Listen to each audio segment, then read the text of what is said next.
जिन बहनों के जीवन में समस्या है, जो बहनें पति के साथ में प्रॉब्लम में हैं, विश्वास में फिर भी गड़बड़ी है बहनों के जीवन में, उनका पति या तो पूर्ण विश्वास में नहीं है या विश्वास में ही नहीं है, या विश्वास में है तो कुछ गड़बड़ी के साथ, फिर विश्वासी होने के बाद भी कुछ गड़बड़ी का जीवन चल रहा है।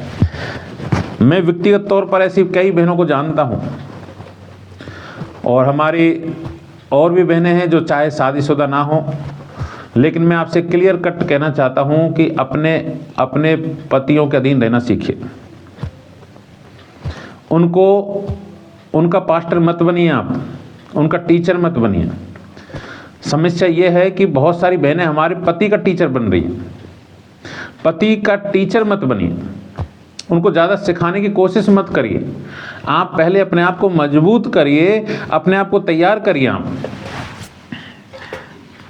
हमारी एक बहन है पालनपुर में, जब उसका पति पति दोनों हमारे साथ बैठे तो पति ने अपनी शिकायत की कि भैया मैं क्या करूं, हम जब घर में मीटिंग करते हैं तो 2 घंटे से पहले उठने नहीं देती मेरी पत्नी, और अगर एक भजन संहिता पढ़ा तो उसमें अगर 40 कलम है तो 40 कलमों से एक एक वचन से एक एक कलम को लगातार सिखाती रहेगी, सब 40 कलमों से सिखाएगी, यानी पूरी तरह टीचर बने। और पति 2 घंटे, चर्च में 2 घंटे बैठना ठीक है, लेकिन घर में रोज 2 घंटे बैठा के रखो जब तक उसका पूरा भाषण ना सुन लो। तो मैं ये कहना चाहता हूं, ऐसी पत्नियां जो मजबूत विश्वास में हो सकती है, आपका विश्वास अच्छा है, अच्छी बात है, लेकिन आपका विश्वास किसी का ठोकर का कारण ना बने। अगर आपके पति आपके विश्वास के कारण जो आप जबरदस्ती थोप रही हैं, अगर वो उसकी वजह से गड़बड़ी होता है तो ये आपकी वजह से है। तो मैं सभी बहनों से कहना चाहता हूं, आप समझ रहे होंगे जिनके जीवन में समस्याएं हैं, जो बहन हैं और जिनके जीवन में समस्या है वो सब समझ रही होंगी। अपने पति का टीचर मत बनिए, अपने पति का पास्टर मत बनिए। आप चुप रहना सीखिए, अपने पति के सामने कम से कम चुप रहना सीखिए। याद रखिए, क्योंकि परमेश्वर ने पति को सिर ठहराया है।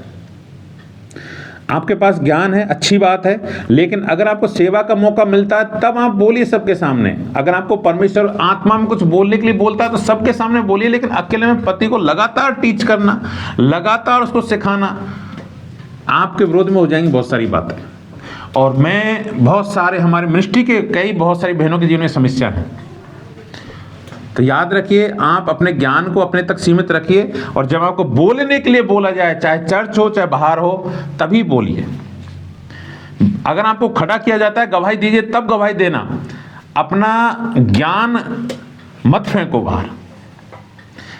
आपने 2 बार पति को समझा दिया ना, काफी है, तीसरी बार समझाने की जरूरत नहीं है।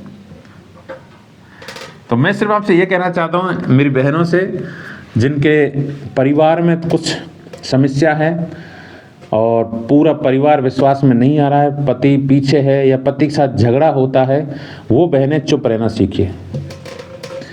जब परमेश्वर अपने पति को, आपके पति को लाएगा ना, उसकी मर्जी से आएगा, आपकी मर्जी से नहीं आएगा। आप सोचते हो मैं ला सकती हूँ विश्वास, नहीं, कभी नहीं ला सकते। तो मैं प्रभु का धन्यवाद देना चाहता हूँ, आप बहनें सीखिए। बहुत सारी बहनें ऐसी हैं जो कई बार देखो क्या होता है, प्रभु ने हमें आपको सिखाने के लिए और कुछ शिक्षा देने के लिए चुना है, और वो शिक्षा आप सुनते हैं लेकिन कभी चलते नहीं है, तो क्या फायदा। आप चलते नहीं हैं, बार बार सिखाते हैं, बार बार सिखाते हैं, बार बार सिखाते हैं, लेकिन चलते बिल्कुल भी नहीं। संसार के लोग बोलते हैं ना, इस कान से सुना इस कान से निकाल दिया। आप तो सुनते हैं लेकिन इस कान से वापस निकाल देते हैं, दूसरे कान की तरफ भी नहीं जाने देते। ये मसीह परिवारों में समस्या है। मैं आपसे बड़े दुख के साथ कहना चाहता हूं कि हम मसीह लोगों में बड़ा हट है, और सिर्फ तकलीफ में होते हैं तो आप दुआओं प्रार्थना के लिए तुरंत आ जाते हैं, बाकी अगुवे का कोई महत्व नहीं है।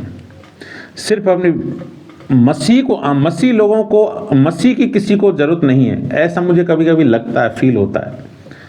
मैं जब विजिट किया तो बहुत सारे लोगों में मैंने देखा ये बात। आप अपनी ताकत से, अपने ज्ञान से, अपने मसीह ज्ञान से, मसीह उससे आपके अपने पतियों को आगे नहीं बढ़ा सकते। परमेश्वर पर छोड़िए, प्रभु पर भरोसा करिए। हालेलुया।